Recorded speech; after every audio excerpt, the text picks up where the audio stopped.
un autre membre de Palou, le patriarche Antoine Gizenga. Nous avons les cours de tribunaux, mais avec la réforme de la magistrature, nous ne connaîtrons plus de cours suprêmes de justice ou du parquet général de la République.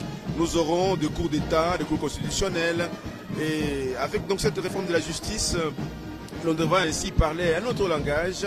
Et la Cour de cassation aussi me signale Crispin Médard et Toumba Matoulou. Il y a eu des lois notamment sur la décentralisation, puisque les provinces devront devenir très autonomes.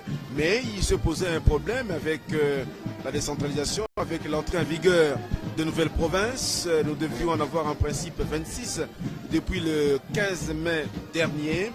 Mais toutes ces réformes-là n'ont pas suivi. De se mettre debout. Voilà, on nous demande de nous mettre debout. Nous là, nous sommes en train de poursuivre la retransmission en direct. Sans doute que, comme vous l'apercevez, donc le chef de l'État va maintenant prendre place à la tribune d'honneur et ainsi donner le coup d'envoi de cette manifestation.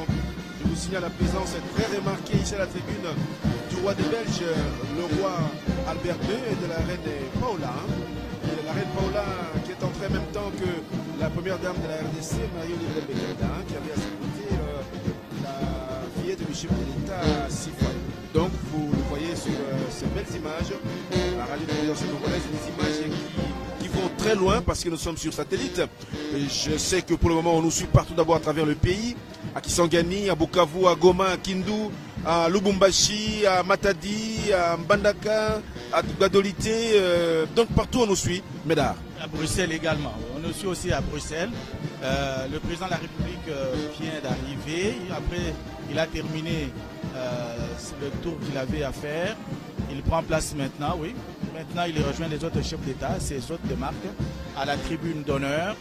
Et au programme, nous aurons tout à l'heure le discours du chef de l'État, le discours du président de la République qui va adresser à la nation. Donc c'est le premier point.